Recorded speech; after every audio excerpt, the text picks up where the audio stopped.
a las y los periodistas ponentes, así como a las personas inmersas en la protección de los derechos humanos, a los especialistas de derecho que participan en esta propuesta, a todas y todos los periodistas y reporteros reunidos en este lugar. Para el ayuntamiento que represento es un honor recibirles en Teotihuacán con la realización de esta reunión, que tiene como propósito hacer un análisis de la propuesta o borrador sobre las reformas a la Ley de Protección a Periodistas y Defensores de los Derechos Humanos. Deseo con franqueza que los planteamientos que sean presentados en esta mesa de trabajo sean tomados en consideración y abonen a mejorar la legislación correspondiente y cumpla con el objetivo fundamental. Objetivo que está centrado en defender y proteger los derechos de quienes ejercen el periodismo, así como de quienes se encargan de velar por los derechos humanos de todos los individuos. En resumen, deseo que el objetivo se cumpla y sea tomado en cuenta para fortalecer la protección de estos grupos, especialmente ante las prácticas como la divulgación no autorizada de información personal, como lo son teléfonos, domicilio secreto profesional y demás, que puede ponerlos en riesgo. La finalidad principal es garantizar la seguridad, integridad y libertad de quienes ejercen el periodismo y la defensa de los derechos humanos. Sean todas y todos ustedes bienvenidos. Teotihuacán, pueblo mágico, aspira a ser uno de los principales puntos de atracción para el turismo de reuniones más importantes del Estado de México, y el presidente le solicita aquí nos puedan hacer publicidad en los medios que ustedes manejan sobre la visita de toda la gente al municipio de Teotihuacán, no solamente a la zona arqueológica, sino a las diferentes comunidades que la circundan, donde vive la gente que se dedica a recibirles, presentando lo mejor de ellos en artesanías, principalmente en lapidaria de obsidiana y lo que es cerámica en barro. Nosotros también somos una zona gastronómica exquisita, muchos de ustedes lo saben, y por ello el presidente les pide que no se les olvide hacerle publicidad a Teotihuacán en sus medios. Ya en un tema personal yo les quisiera también decir, he tenido la posibilidad y la gran oportunidad de participar en el medio periodístico. Yo tuve a bien ser coordinador de reporteros y camarógrafos móviles de 11 Noticias. En ese espacio tuve yo la oportunidad y también la necesidad en varias ocasiones de apoyar a mis compañeros, tanto reporteros como camarógrafos, por lo que se menciona y que es sabido por todos, ¿no? El acoso, la intimidación, las amenazas, el bloqueo para no cumplir con el trabajo que ustedes como periodistas tienen, y por supuesto el doxing, que significa eso que menciona aquí el presidente municipal, el que no esté al alcance de todo el mundo sin su autorización, su domicilio, su personalidad propia y demás. Muchos de nosotros no utilizamos el nombre real para firmar nuestras notas y demás, eso es muy común en el periodismo. Sin embargo, hay quienes revelan la personalidad de quien escribe cuando sienten que se les está atacando, y eso no debe de permitirse. Ya en alguna ocasión tuvimos oportunidad por ahí en el 2017, si no mal recuerdo, en Texcoco, José Luis, en alguna plática, precisamente el Día del Periodista, era, creo, presidenta municipal, la maestra Delfina, sí, ¿verdad? De Divergencias. Sí, exactamente, por Convergencia. Convergencia. Y tuvimos ahí la posibilidad de platicar un rato en una charla que se hizo después de una comida que ofreció ella y su ayuntamiento, y en ese tiempo precisamente nosotros decíamos que existía la gran necesidad de que existiera este ordenamiento jurídico, que creo que fue en el 2022 cuando se dio a conocer, el 2021, ¿verdad? Pero ya desde ese tiempo ya causaba mucha ámpula, ya causaba mucha plática y revuelo entre las personas del medio, pues para tener participación, porque muchas veces quienes legislan o quienes les asesoran para legislar desde el escritorio no ven lo que uno en la calle y en el trabajo diario. Así es de que, pues qué bueno que hay la oportunidad de poder hacer este borrador sobre las reformas, ojalá que sean tomadas en consideración y que sea para bien del medio y para bien de toda la sociedad. Muchísimas gracias, Teotihuacán es su casa. Muchas gracias a nombre de 100 periodistas, y aprovecho este momento para saludar a todos aquellos compañeros y pueblo en general que nos sigue a través de las redes sociales. Estamos ahorita en la presentación del borrador de la próxima ley de protección de los periodistas. Y bueno, vamos a darle la palabra al especialista en Derecho y actual asesor del concepto 100 periodistas por el Estado de México, al maestro Javier Martínez Cruz, para que nos hable acerca de estos trabajos que han llevado, no unos meses, que tiene una historia de más de 25 años y que se va a ver en breve, ya reflejada en la legislatura. Maestro, adelante. Muchas gracias. Primero, agradecer la anfitrionía, coordinador, regidor, sean el medio para transmitirle nuestro agradecimiento al presidente municipal. Le haremos caso, ojalá, en la redacción ya de la ley, así como en su momento la Constitución de Apatzingán tiene un referente, haremos lo propio para decir que en Teotihuacán se presentó el primer borrador de esta ley, que sin duda buscaremos que sea de alto calado para que el Estado de México pueda llevar esta ley al Congreso de la Unión y sea una ley referente para las otras 31 entidades federativas. Agradezco a mis amigos, a ustedes, que ya los considero, aunque no soy periodista, pues me han arropado y me sumo, y se los dije en alguna ocasión, quiero ser el siervo de la redacción solamente, que es lo que me especializo en materia legislativa. Como bien también dijo el coordinador, son ustedes los que viven día con día, y esta lucha que están dando la vamos a llevar a buen puerto. Yo ofrezco mi conocimiento, como bien dijo mi querido amigo, pues 15 años en el Congreso de la Unión.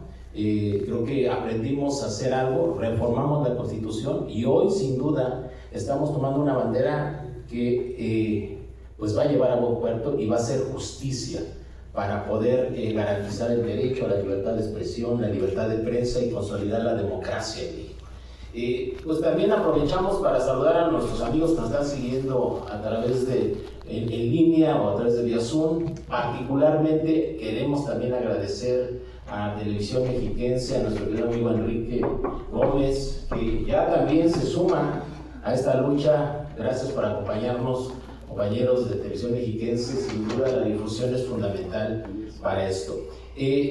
Comentarles que afortunadamente hemos hecho un trabajo, yo creo que de manera coordinada, en los foros que se han realizado, en el evento que tenemos hoy, para lo que hemos denominado verdaderamente un ejercicio de gobierno abierto, un diseño de política pública, donde la política pública se hace con la participación de la sociedad. Estamos haciendo un ordenamiento para que sirva a los que lo van a instrumentar, que son ustedes. Ustedes hemos recibido en cada uno de estos foros una cantidad de aportaciones que difícilmente, por mucha experiencia que pueda tener alguien, no lo podemos conseguir, porque son ustedes cada uno los que nos han dado las herramientas, el cemento, los bloques para construir esta arquitectura legislativa, que, como les digo, responde a algo que, aunque es una ley de 2021, a 4 años, desafortunadamente, si ustedes en el estudio que hicimos de Derecho Comparado, es una copia de una ley del 2012. Una ley que obviamente en 2012 estaba fuera de un contexto que hoy demanda el Estado de México. Una entidad federativa que tiene muchos retos, ¿sí? Que tiene muchas realidades, y que también cada uno de ustedes ha manifestado qué quiere que se integre. Entonces, cuando hicimos el primer ejercicio, decíamos, bueno, pues vamos a enfocarnos a tratar de actualizarlo, dado que tenemos una gobernadora que nos dio la apertura. Vemos a una ejecutiva que ha tomado en las manos el decir, voy a apoyarme a los periodistas, voy a apoyarme a los defensores de derechos humanos para consolidar la democracia en el Estado de México. Entonces aprovechemos esa disponibilidad, aprovechemos que somos de los pocos estados que todavía tienen un fondo.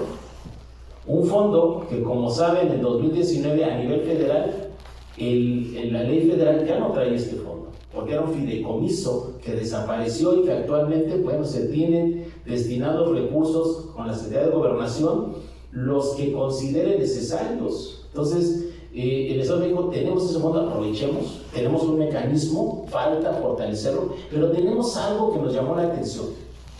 Somos de las leyes que trae incorporado un capítulo de derechos, y los derechos van más allá del deber de protección. Entonces quisimos aprovechar también esa coyuntura, y es cierto, estamos elaborando una propuesta enriquecida con cada una de las aportaciones de ustedes. ¿Cómo lo estamos modulando? Para que también en el esquema que hoy nos exige la ley de presupuesto y responsabilidad hacendaria, la ley de disciplina financiera, los principios de austeridad, de rendición de cuentas, queremos modular todo.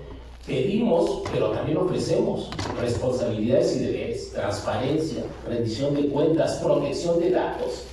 Entonces, estamos elaborando una ley que nos atrevemos, y lo hemos dicho, va a ser referente, no porque lo digamos nosotros, porque estamos incorporando derechos digitales, estamos incorporando derecho a la protección de datos, el derecho a la privacidad y la intimidad. No queremos que el día de mañana en el Estado de México tengamos situaciones como las que se vieron en Campeche, como lo que estamos viviendo en Puebla, donde se habla de una ley censura. No, queremos demostrar que el Estado de México puede ejercer de manera armónica, respetando la privacidad, sin violentar, sin hacer violencia digital de género, sin estar sintiendo algunas personas que estamos invadiendo su mayor libertad, que es el derecho a estar solos, haciendo de la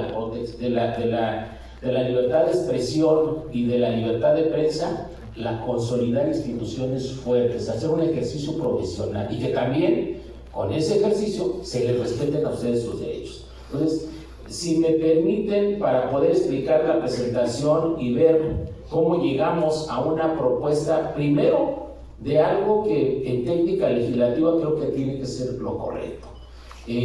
Estructuramos una ley que va por títulos, va a llevar capítulos, si es necesario secciones, pero quisimos entrar primero con lo que creo que es la razón que nos ha llevado. Una ley que primero entre con derechos y que después garantice sí protección, pero con políticas preventivas, disuasivas y ya también de sanción reales, porque de nada sirve que nos estén diciendo que nos van a proteger, que nos van a proteger a ustedes, que va a haber una serie de el mecanismo va a garantizar eso, si a la postre no hay castigo. Entonces, mientras no haya castigo, seguirá habiendo impunidad, y la gente pensará que está limitando este derecho, no va a tener consecuencias muy fuertes, y es importante protegerlos a ustedes. Ustedes construyen democracias, ustedes construyen gobierno de instituciones. Entonces, es fundamental garantizar el derecho para los periodistas y obviamente también para los defensores de derechos humanos, que es lo que protege esta ley. Entonces, si me permiten, me paro para que también nos vean las personas que están en línea, ¿no? Y también comentarles, no está cerrada la posibilidad de estar mandando más recomendaciones o propuestas. Estamos precisamente en la labor de estar participando para llevarlo. ¿Sí me ayuda también? Por favor, la siguiente. Miren, soy muy afín a que cada propuesta tenga también un respaldo doctrinario. Este filósofo alemán, Rudolf von Hering, nos habla en su libro El fin del derecho, que el derecho, lo mismo que la naturaleza, no se hace en saltos. Primero tiene que existir el precedente para que pueda suceder lo superior. Ya hay un precedente. Tenemos una ley que, como decíamos, la primera ley que vimos de protección, bueno, hay otras a nivel estatal, pero la que realmente abordó el gobierno federal y destinó recursos es la ley federal para la protección de periodistas y defensores de derechos humanos. 2012, ya al final del periodo del gobierno de Calderón. ¿Qué tiene en particular esta ley? Crea un mecanismo y crea un fondo para poder establecerlo. A partir de eso, el artículo primero de esta ley establece que tendrá que ser una ley referente para coordinarse con los otros dos órdenes de gobierno. los gobiernos estatales y los gobiernos municipales. Por eso habla en esos primeros artículos de un mecanismo, no refiere derechos. Entonces, por eso me gusta esta frase, porque ya tenemos una base. No vamos a construir de la nada, vamos a aprovechar eso que permitió que la mayoría de las entidades federativas hicieran sus respectivas leyes, ¿sí? Desafortunadamente, caso concreto, el Estado de México 2021, pues es una copia de una ley que ya de 2002 a 2021, pues tuvimos en ese ínter, por ejemplo, el reconocimiento a los derechos de las tecnologías de la información, al internet y a la banda ancha, para hablar ya de la digitalización. Eso lo tuvimos en 2013. ¿Qué quiere decir? Que esa ley está fuera de contexto y que no nos debería o no nos alcanza, por ejemplo, para garantizar derechos digitales, que ya el Estado de México ya lo tiene incorporado. Por ejemplo, el artículo 5 incorporamos eso que dice el tercer párrafo del artículo 6 de la Constitución Política. Nosotros nos metimos en el artículo 5 de la Constitución del Estado de México en 2020. Entonces, el derecho al internet, el derecho a las TICs y el derecho a la banda ancha es un derecho humano desde 2020 en el Estado de México, porque así dice la Constitución, artículo 5. ¿Qué le falta al Estado? ¿Qué le falta a los 125 municipios? Hacer las políticas públicas para permitirnos tener acceso en línea a los servicios públicos. Hoy va a ser vamos a estar presionados porque acaba de salir una ley nacional de eliminación de trámites burocráticos, y entonces, al ser una ley nacional, pues todos los municipios y el gobierno del Estado tendrá que hacer del gobierno digital algo por obligación. Y vamos a empezar a batallar porque hemos perdido mucho tiempo, porque hay que comprar tecnologías, hay que poner todos los servicios en línea, hay que crear estos sistemas tecnológicos para garantizarlo. Por eso nosotros también en esta ley ya estamos considerando cómo vamos a atender el tema del quehacer periodístico y de los defensores de derechos humanos en el ciberespacio. Cómo poder hacer estos derechos digitales como una práctica diaria en el quehacer que van a hacer cada uno de ustedes. La siguiente, por favor. Entonces, ¿qué nos llevó todos estos foros? Pues fue un trabajo que decíamos es de gobierno abierto, porque se participó con cada uno de los sectores. Fueron ustedes los que fueron nutriendo con sus propuestas y vivencias y dificultades que día con día han estado proyectando. Esos espacios fue una labor que se organizó de manera total y que fueron el principal nutriente e insumo. ¿Qué nos permitió a nosotros precisamente entender que es una demanda legítima lo que han manifestado cada uno de ustedes, las voces que se expresaron en esos foros? Claro que tienen todo el sustento, porque como bien lo dijo nuestro querido amigo el coordinador, hay que irles a ensuciar los zapatos, hay que enfrentar las dificultades, pero en el campo. No es lo mismo verlo desde el escritorio, donde pues muchas de las veces surgen ocurrencias cuando se está redactando una ley. No, la política pública verdaderamente se hace con la participación de la gente. El mejor auditor es el ciudadano. ¿Por qué? Porque sabe el problema, conoce la situación, hay que escucharlos. Y ahí está. Que nos decían algo, y lo decían muy bien diferentes voces, y no solamente ustedes, el mismo, el que instrumenta el fondo decía, falta mucho por hacer. Es un fondo bondadoso, pero con muchas trabas burocráticas. Y cada uno de ustedes decía, bueno, ¿y dónde está la transparencia? ¿Por qué no meter al fondo a control legislativo? Porque hoy no sabemos, ¿sí?, cómo se rinden cuentas. Nosotros sí queremos y pedimos y queremos fortalecerlo, pero también vamos a meterlo en control legislativo, que sea rendidor de cuentas dentro del Poder Ejecutivo, así como rinde cuentas el Instituto de Administración Pública del Estado de México, como rinde cuentas Televisión Mexiquense. ¿Por qué? Porque recibe recursos públicos. Y hay un principio que nos dice de máxima publicidad. ¿Por qué? Porque son recursos que la gente aporta con impuestos y estamos obligados. Y si vamos a hacer una ley para hacer un acto de autoridad, también tenemos que rendir cuentas.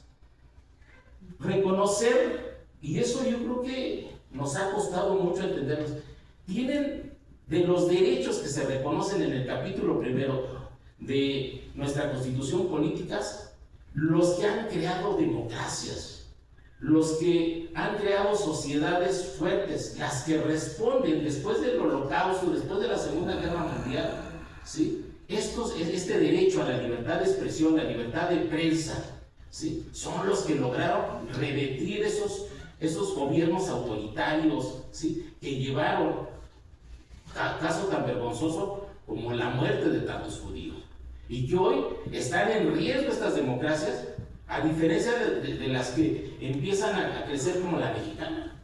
¿Por qué? Porque estamos construyendo una democracia que respeta los derechos. Por eso, la labor del periodista, el llevar estos derechos que están reconocidos en el artículo 6 y artículo 7, libertad de expresión, el derecho a informar, el derecho a manifestar ideas, la libertad de prensa, y que no seamos sujetos de varios mecanismos económicos que obviamente traen intereses y son intereses de poder. No, ustedes garantizan derechos, ustedes son la voz del pueblo. Cuando presentan una investigación y demuestran que hay desvío de recursos, cuando acusan de actos de corrupción, cuando acusan de los alcances y lo que está haciendo el crimen organizado, la delincuencia, ¿por qué no brindarlos a ustedes? Son los que nos representan, es la voz y los que van al frente. Por eso es muy importante la garantía de este derecho.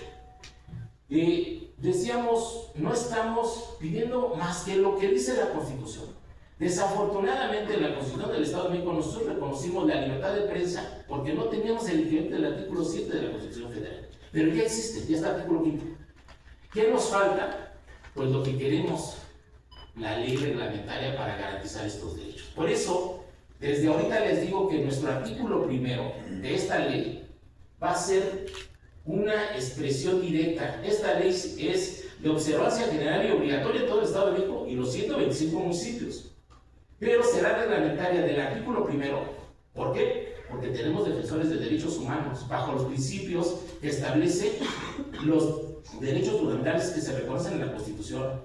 Será garante, como dice, del 134 en materia de control y del bloque de convencionalidad.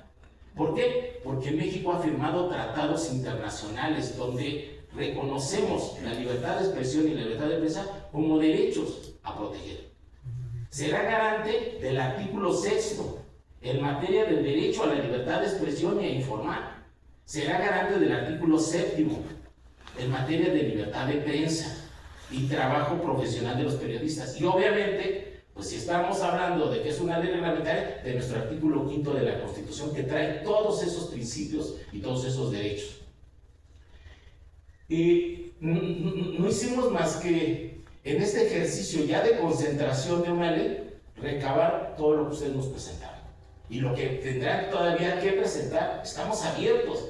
¿Por qué? Porque no acaba aquí el ejercicio. Una ley se tiene que estar nutriendo permanentemente, y estamos creando también, estamos proponiendo una serie de indicadores para ver si este ordenamiento que vamos a presentar, por eso vendrá después un trabajo de parlamento abierto. Queremos trabajar con las comisiones dictaminadoras, queremos no pasarle solamente la propuesta y que al rato ellos, como bien se dijo, quieran resolverlo con sus asesores. No, vamos a exigir la presencia en las comisiones dictaminadoras para explicarles, ¿sí? O también debatir con ellos, que nos digan cuáles pueden ser las razones que nos lleven a, o que quieran limitar alguno de los artículos, que nos expliquen por qué, y con todo gusto, que nos pongan a sus asesores, que nos pongan a todos sus especialistas, y les vamos a contestar, ¿sí? Y vamos a fundamentar por qué tenemos esto en cada uno de los artículos y títulos que estamos presentando. La siguiente, por favor. Decíamos, hacemos preciso, sí vamos a hacer un catálogo de derechos, ¿sí? Vamos a hablar ya de este derecho también a las tecnologías. La Carta de Derechos Humanos y Principios del Internet que emitió la ONU en 2015 está establecido como una obligación para las democracias. Hoy las tecnologías de la información, si ya están reconocidas en la Constitución, ¿por qué no nos van a permitir a nosotros acceder también a ese derecho?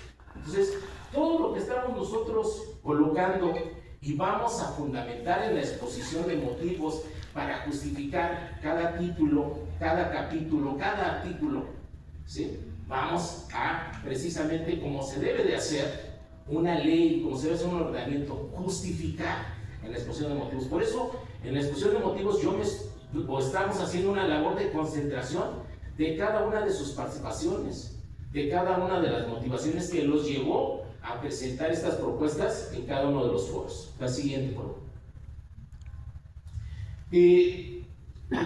Lo que vimos de cada uno de los documentos que nos hemos hecho llegar es que todos tienen fundamentación y todos caben, ¿sí? No estamos exigiendo nada que no esté establecido en nuestra Constitución, tanto federal, en nuestra Constitución. Es más, la misma ley trae muchas bondades. Es más, el debate que se dio en una primera instancia era: hacemos una adecuación y hacemos una propuesta de reforma para poder esta ley simplemente alinearla o que tuviera mayores alcances, o la disyuntiva, o proponemos una nueva ley. Una ley que retome lo que tiene la vigente, que no sea motivo de decir es que excluyes a los defensores de derechos humanos. No, los vamos a tomar. Oye, es que modificas el fondo. No, lo vamos a tomar. O sea, vamos a tomar lo bueno, pero sí vamos a agregar algo que creo que le falta a esta ley. Si ya se atrevieron a meter un capítulo de derechos de periodistas y derechos de defensores de derechos humanos, vamos a ampliar el alcance. Porque los derechos no se suscriben solamente a ciertas facilidades que se le deben dar al periodista. No, los derechos tienen que ver con derechos a la salud, derechos al trabajo, derechos a la vivienda, ¿sí? Sabemos que no va a dar el fondo, pero tenemos otras dependencias. Entonces queremos que desde esta ley hagan su labor otras dependencias, otros programas. ¿Para qué? Para algo que está establecido en ustedes, en la figura del periodista, en la figura del defensor de derechos humanos. La siguiente, por favor. Vamos, porque yo no he visto hasta ahorita, ¿sí?, alguna de las leyes que esté considerando esto. ¿Por qué los casos de Campeche? ¿Por qué los casos que hemos visto donde alguien que se siente violentada en las redes sociales ha sido, en una primera interpretación, muy fácil querer llegar a imponer violencia de género, violencia política? Pues porque no tenemos una ley que pueda enfrentar ese ordenamiento que nos han puesto enfrente, donde hoy es muy común querer invocar todo violencia digital. Y ya vimos las resoluciones tan absurdas en las que ha llegado, sin llegar a entender que, por ejemplo, esta armonización y esta ponderación de derechos, porque somos un país de instituciones de leyes, nos especifica el test de proporcionalidad que cuando estemos enfrentando dos derechos, pues tenemos que hacer la grada de idoneidad y ver si verdaderamente un derecho que invoca como violencia digital se está presente ante lo que han dicho o lo que ustedes defienden: libertad de expresión, libertad de información. Y lo que les puedo decir, que las últimas resoluciones tanto de la Corte Interamericana como de la Suprema Corte de Justicia ya han sido referentes: se prioriza la libertad de expresión. ¿Por qué razón? Porque la libertad de expresión construye democracias. Tampoco, y eso tenemos que entenderlo, la libertad de expresión no es absoluta, tiene límites. No podemos ir por la vida dañando el patrimonio y la dignidad de las personas. Tenemos que respetar. Pero no, es muy difícil que un servidor público que venga, que recibe recursos públicos, que hace actos de autoridad bajo una ley, venga a querer imponer y decir: oye, es que estás invadiendo mi privacidad, estás invadiendo mi intimidad. Estoy de acuerdo, tienes rubros que no deberían de estarse invadiendo, pero si no te gusta estar bajo el escrutinio público, pues vete a trabajar en iniciativa privada.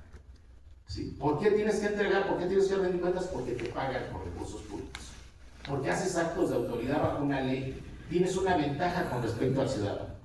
Por eso, la labor de la libertad de expresión se ha protegido, porque construye democracias, garantiza transparencia de rendición de cuentas.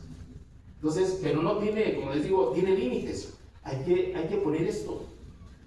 Tienen derecho al acceso, pero siempre y cuando ese derecho y esa actividad no violente derechos de terceros, sobre todo de personas que están en situación de vulnerabilidad. Porque también, al igual que los servidores públicos, ustedes tienen en su facultad y en este quehacer periodístico un gran poder. ¿Sí? Hoy tenemos que entender que no se puede acabar con la dignidad de la persona y tampoco, ¿sí?, estar exponiendo una serie de investigaciones sin sustento. ¿Por qué? Porque sí pueden hacer su labor, pero protejan los datos. Ya tuvimos situaciones donde, por ejemplo, se ha querido invocar el derecho al olvido y donde desafortunadamente lo han querido utilizar para actos de corrupción, para temas de inseguridad. No, pero en México ya pasó un tema. Una periodista difundió la imagen y el caso de una menor que fue violada de 12 años y la pusieron a la vista. Eso es lo que no se puede hacer. Ustedes, por eso hoy tenemos una ley Olimpia, tenemos una ley Ingrid. ¿Por qué nos ha llevado eso? Porque no sabemos actuar en el ciberespacio, no sabemos hacer nuestra labor o respetar o garantizar los derechos digitales. Queremos hacer esto. ¿Por qué? Porque esto es una realidad. El mundo digital ya es una realidad que está vigente. Y muchas de las veces la labor de ustedes que son profesionistas del periodismo se encuentran en desventaja con jóvenes que manejan muy bien las tecnologías. Y hoy cualquiera se siente reportero si trae un celular. Entonces, hagamos las cosas bien, y esa es la ley. Por eso queremos ser un instrumento para que cuando venga un enfrentamiento y una ponderación, ustedes puedan invocar una ley que enfrente precisamente esta disputa de derechos. La siguiente, por favor.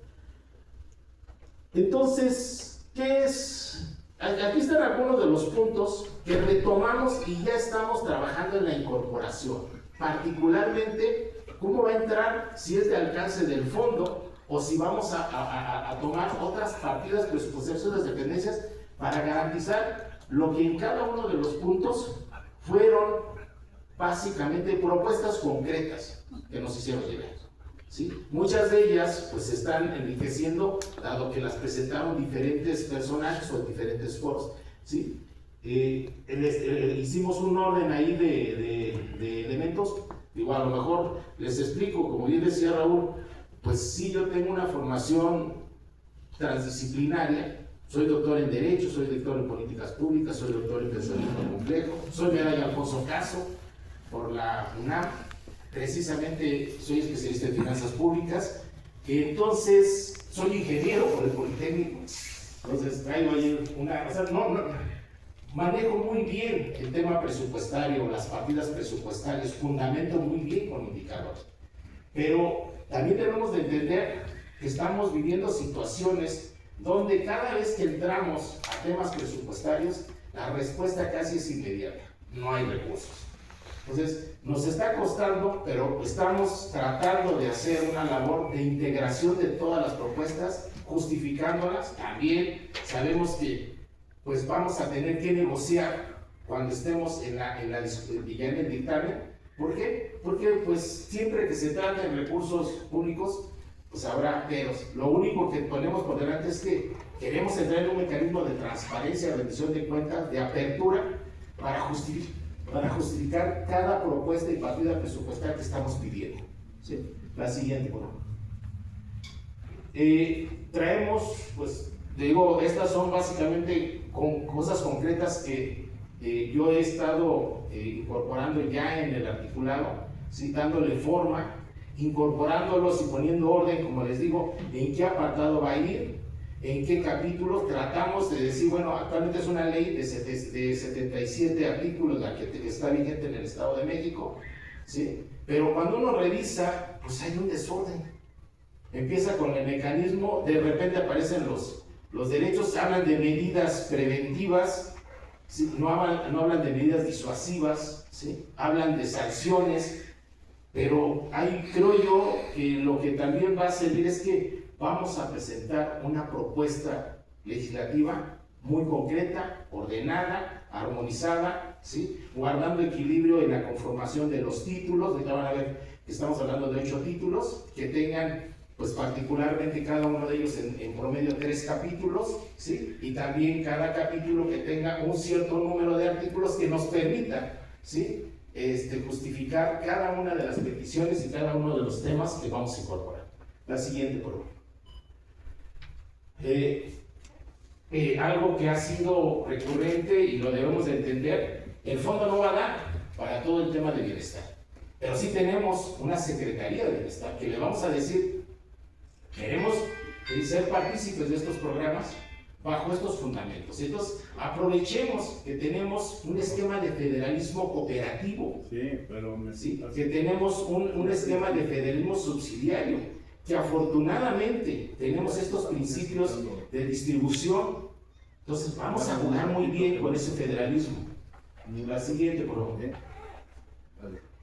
¿Qué tenemos en conclusión? Primero, que estamos hablando de una ley que va más allá del esquema de protección. Hablamos, y por eso la denominación, por eso decimos, es una ley que nos va a permitir de entrada decir, queremos entrar con una ley de derechos. Ley de derechos y protección integral de los periodistas y de los defensores de derechos humanos. Ya desde la entrada, la denominación nos faculta para que, si así lo decide en su momento, o la figura pueda ser una iniciativa preferente, se pueda aprovechar ese esquema que nos permite la Constitución, ¿sí? O bien una iniciativa que se presente ante el Congreso de la Unión. Vamos a hacer este cabildeo, porque yo no me explicaría, o no entendería cómo algunas de las fracciones parlamentarias del Congreso pueden decir que no a esto. Vamos a hacer la labor, y también quien quiera participar, bienvenido, y estamos abiertos al debate. ¿Sale? La siguiente. ¿Cuál es esta propuesta? Muy rápido, porque les digo, estamos básicamente ya en la integración de estos títulos. La siguiente, por favor. Miren, les decía, pues clásico, ¿no? La primera de disposiciones preliminares, donde el artículo primero y el artículo segundo son fundamentales para marcar una directriz. ¿Es reglamentaria de qué? Esta ley. Artículo primero, artículo sexto, séptimo, ¿sí? En materia de derechos humanos, en materia de libertad de expresión, libertad de prensa, de acuerdo a lo que establece la Constitución. Pero también es reglamentaria del artículo quinto. Nos tenemos que montar y fijar y anclarnos en la Constitución. Lo único que estamos haciendo con esta ley es hacer reglamentario esos derechos que ya se reconocen en el artículo quinto de la Constitución Política del Estado Libre y Soberano de México. Artículo segundo, las bases. ¿Y qué figuras vamos a establecer en esta ley? Empezamos, ha sido básicamente, por ejemplo, tuve la experiencia de participar en la Ley General del Sistema Nacional de Seguridad Pública, cuando en su momento, en 2008, estábamos ante esta crisis de seguridad, y se creó una ley entendiendo de esa manera, la seguridad pública es una función pública. Entonces, decíamos y teníamos el diagnóstico, estaba yo en la Comisión de Seguridad Pública del Senado, y decíamos, pues hay un problema de los policías, pero hoy le queríamos exigir a los policías entrar con obligaciones. Decíamos, no, empezamos con derechos. Entonces, lo mismo queremos aquí. Queremos ese rubro de concepto, derechos de los periodistas, pero también como hay derechos, hay deberes y responsabilidades. Claro que no solamente estamos pidiendo, estamos comprometiendo. ¿Por qué? Porque es justo que estos derechos también alcancen esta parte. Tenemos, pues también, si estamos regulando la figura de defensores de derechos humanos, lo decíamos y fue tema de debate, las naturalezas son diferentes. Sin embargo, si es un marco jurídico para que no haya excusa de que estamos dejando, o además que es necesario atender, pero con su propia naturaleza los defensores de derechos tienen sus propios retos y vamos a respetarlos, ¿sí? Mecanismos de las instancias de coordinación y la distribución de competencias para la protección de periodistas y defensores de derechos humanos. Si usted revisa la ley, así lo dice el artículo 3. Es una ley que crea el mecanismo. Entonces, la figura es buena, pero pongámosle orden, ¿sí? Porque, como les digo, si este mecanismo nace en la primera ley del 2012 y después, para poder operar el mecanismo, se tiene un fondo que desaparece la ley federal, pues nosotros hay que aprovechar que existe todo ese fondo aquí. Entonces, por eso, ese título cuarto está establecido a lo que ya está, pero pongámosle orden y pongámosle verdaderamente responsabilidades a cada uno de las figuras participantes. Y entonces creo que aquí es importante definir el quehacer periodístico y de los defensores de derechos humanos en el ciberespacio. Ahí está, y la garantía de los derechos digitales. Esta va a ser, yo creo que una de las novedades que no dudo que el día de mañana, ¿sí?, otras leyes lo vayan a retomar, la misma ley federal.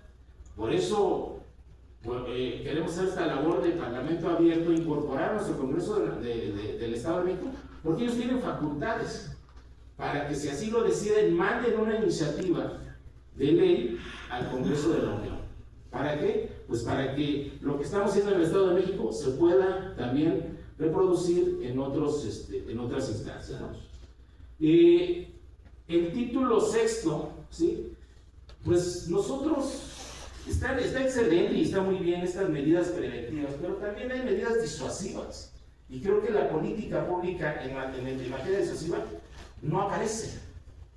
Y recuerden ustedes que lo ideal sería que no hubiese daño y ataque a los periodistas. Eso es preventivo. Ataquemos la génesis de oportunidad. Pero si ya se dio una situación, pues hagamos también otra labor y otra etapa de disuasión.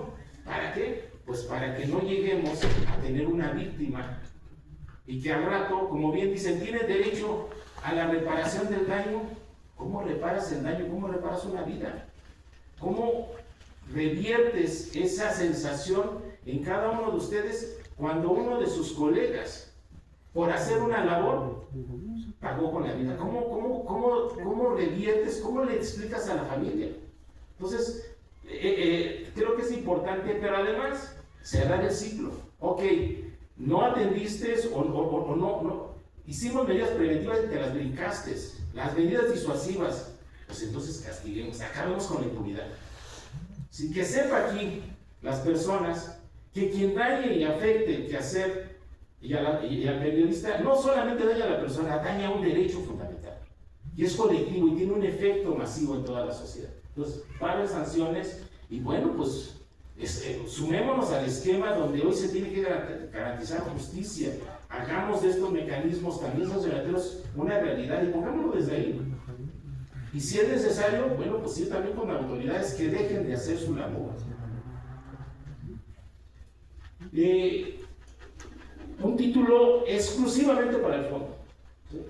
Aprovechemos que hoy las últimas leyes en materia de simplificación administrativa o de la Ley Nacional de Eliminación de Trámites Burocráticos, ayudemos para que el fondo sea de respuesta inmediata, ¿sí?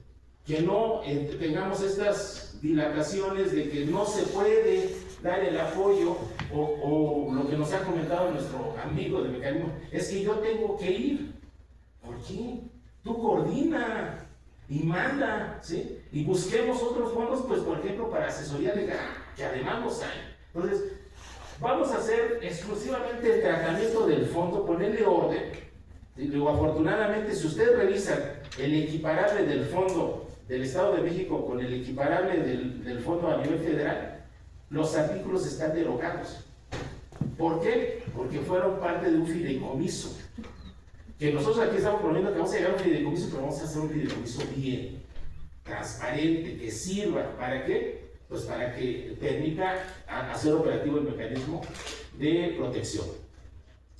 Les decía, finalmente, ¿sí?, y creo que esto es muy importante, ¿sí?, la Ciudad de México tiene artículos en materia de transparencia y acceso a la información. Confunden, ¿sí? Dicen, bueno, será información reservada, otra confidencial. Cuando hablamos de información reservada, hablamos de clasificación de la información por cuestiones de riesgo.